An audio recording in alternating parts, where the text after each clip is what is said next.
सर्दियों की ठंडी हवा पेड़ों की शाखाओं को झकझोर रही थी। जंगल में इस बार ठंड कुछ ज्यादा ही थी। हर जानवर खुद को गर्म रखने की कोशिश में था। गिलहरी सुबह सुबह एक ऊंचे पेड़ पर चढ़ गई। जैसे ही उसने नदी की ओर देखा, उसकी आंखें चौड़ी हो गईं। वह चिल्लाकर बोली। अरे, नीचे जल्दी देखो, नया जानवर आया है। तभी बंदर नीचे कूदते हुए बोला। कैसा जानवर? कहीं कोई शिकारी तो नहीं है? नहीं, वह छोटा मटमैला काला सफेद है और गोल है। ऐसा तो मैंने कभी नहीं देखा। तभी हिरन, खरगोश, तोता, हाथी और भालू भी इकट्ठा हो गए। सबने देखा, नदी किनारे एक छोटा सा पेंगुइन खड़ा था। वह अपने पंख थपथपा रहा था और ठंड में भी मुस्कुरा रहा था। तभी हिरन बोला। तुम कौन हो भाई? तुम जंगल में कैसे आए? नमस्ते, मैं पेंगुइन हूँ। दूर बर्फीले इलाके से आया हूँ। तेज हवाओं में बहकर यहाँ तक आ गया। तोता उसकी गोल चाल देखकर हंस पड़ा। तुम चलते भी मजेदार तरीके से हो। पेंगुइन हंसकर बोला। हाँ, मेरे घर में सभी ऐसे ही चलते हैं। धीरे धीरे सभी जानवरों को उससे प्यार होने लगा। कुछ देर बाद हाथी ने गंभीर आवाज में कहा। पेंगुइन भाई, हमारी हालत बहुत खराब है। ठंड से हम बच्चे बूढ़े सब परेशान हैं। पानी जम गया है, खाने को कुछ नहीं मिल रहा। मैंने यहाँ आते हुए एक पहाड़ी के पीछे गर्म पानी का झरना देखा था। शायद वही आपकी मदद कर सकता है। सभी जानवरों की आंखें चमक उठीं और तभी खरगोश बोला। गर्म पानी? सच में? हाँ, अगर तुम सब चाहो तो मैं रास्ता दिखा सकता हूँ। भालू ने उत्साहित होकर कहा। चलो, हमें तो यही चाहिए। सभी एक दूसरे की ओर देखते हुए सभी जानवरों ने हामी भरी। लेकिन रास्ता कठिन होगा। कठिन होगा, लेकिन हम सब मिलकर चलेंगे तो आसान बन जाएगा। और यहीं से उनकी यात्रा शुरू हुई। पेंगुइन सबसे आगे था।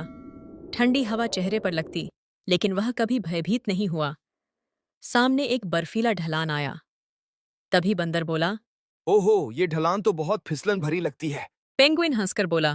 तो फिर चलो, मेरे पीछे पीछे फिसलो। और वह पेट के बल लेटकर सर्र से नीचे फिसल गया। बंदर, तोता और गिलहरी हंसते हुए उसके पीछे फिसल गए। हाथी और भालू धीरे धीरे उतरे। सब सुरक्षित नीचे पहुंच गए। आगे चलते हुए एक बहुत बड़ी बर्फीली चट्टान रास्ते में थी। तभी हाथी बोला। इसे तो हमें हटाना होगा, वरना हम आगे नहीं जा सकते। मैं कोशिश करता हूँ। भालू ने पूरी ताकत लगाई, लेकिन चट्टान हिली तक नहीं। तभी पेंगुइन ने ध्यान से देखने के बाद कहा। इसके पीछे से छोटा रास्ता है। हम सब धीरे धीरे वहां से निकल सकते हैं। गिलहरी ने चट्टान के ऊपर जाकर देखा और खुश होकर बोली। हाँ, यहाँ एक छोटा रास्ता है, वहां से हम निकल सकते हैं। वह एक तंग रास्ता था, लेकिन सब धीरे धीरे निकलने लगे। रास्ते में एक छोटी सी गुफा थी जहां हवा कम थी। जानवर थोड़ी देर वहीं रुके। गुफा में अचानक एक डरावनी आवाज गूंजी। तोता डरकर बोला। ये क्या है? भूत? तभी गुफा की दीवार से बर्फ का एक टुकड़ा गिरा। पेंगुइन ने सबको पास खड़े होने को कहा और वह बोला। डरो मत, ये सिर्फ बर्फ टूटने की आवाज है। उनकी यात्रा आगे बढ़ी। कुछ दूरी पर एक जमी हुई नदी आई। अगर यह टूट गई तो हम फंस जाएंगे। पेंगुइन ने नदी के ऊपर जाकर आइस को चेक किया और बोला। इधर से चलो, यहाँ बर्फ की मोटी परत है। सबने उसके बताए रास्ते पर चलना शुरू किया। लेकिन तभी गिलहरी का पैर फिसल गया और चिल्लाकर बोली। बचाओ। तभी पेंगुइन ने बिना कुछ सोचे समझे फिसलकर उसे पकड़ लिया। धन्यवाद पेंगुइन, मैं गिर ही जाती। दोस्त एक दूसरे को गिरने नहीं देते। उनकी दोस्ती और मजबूत हो गई। उनका सफर आगे बढ़ा। आमतौर पर शांत भालू रास्ते में रुक गया और बोला। उफ, इतनी ठंड से मेरे पंजे जम रहे हैं। हाथी ने अपना शरीर उसके पास लाकर कहा। मेरी गर्मी ले ले भाई। जानवरों ने पहली बार ऐसा मिलकर ख्याल रखा। पेंगुइन आगे बढ़ा और एक ऊंची चट्टान के ऊपर चढ़कर देखा। उसकी आंखें चमक उठीं। दोस्तों, हम बहुत करीब पहुंच गए हैं। दूर से भाप उठती दिखाई दे रही थी। सबने अपने कदम तेज कर दिए। लेकिन आखिरी चुनौती अब सामने थी, एक तेज हवाओं वाला पहाड़ी रास्ता। तभी तोता उड़ते हुए बोला। यह हवा तो मुझे उड़ाकर ले जाएगी। एक काम करते हैं, सब एक दूसरे की पूंछ, पंख या हाथ पकड़े रहें। ऐसे चलेंगे तो कोई नहीं गिरेगा। उन्होंने एक जंजीर बनाई।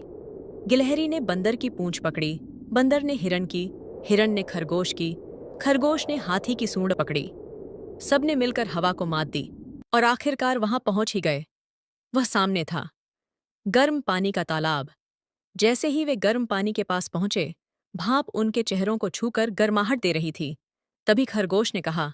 वाह, ये तो स्वर्ग जैसा है। हिरन पानी में उतरकर बोला, यह तो सच में गर्म है। कितना अच्छा लग रहा है। अरे वाह, कितना मजा आ रहा है। पंख भी सूख रहे हैं। भालू पूरा का पूरा पानी में लेट गया। आह, कितना आराम मिल रहा है यहाँ। पेंगुइन किनारे पर बैठा सबको देख रहा था। जानवर उसे देखकर गर्व से मुस्कुरा रहे थे। तभी हाथी ने कहा, पेंगुइन भाई, तुमने हमें बचा लिया। तुम हमारे असली हीरो हो। अरे नहीं, मैंने सिर्फ रास्ता दिखाया। असली ताकत आपकी एकता थी। कुछ देर बाद सबने मिलकर तय किया, अब इस जगह पर जानवरों का साझा घर बनेगा। ठंड बढ़ेगी तो सब यहाँ आएंगे। पेंगुइन यहीं रहेगा और जंगल का हिस्सा बनेगा। गिलहरी उसके पास बैठ गई और बोली, अब तुम हमारे दोस्त बन गए हो, वो भी हमेशा के लिए। कभी कोई परेशानी हुई तो हम सब साथ हैं। तोता उड़ते हुए बोला। हमारे जंगल में अब कभी कोई अकेला नहीं रहेगा, सभी साथ रहेंगे। हाथी ने अपनी सूंड उठाकर कहा। हमारी दोस्ती इस गर्म झरने की तरह हमेशा गर्म रहेगी। पेंगुइन की आंखें खुशी से भर आईं। उसने हवा में हाथ उठाकर कहा, दोस्त वह नहीं जो सिर्फ अच्छे समय में साथ दे। दोस्त वो है जो मुश्किल में आपका हाथ पकड़कर कहे, मैं हूं ना। सभी जानवरों ने उसे गले लगा लिया। ठंड भले ही बाहर थी, लेकिन गर्माहट उनके दिलों में बस गई थी। और इस तरह जंगल में एक नई कहानी हमेशा के लिए अमर हो गई। दोस्ती, भरोसा और एकता की कहानी।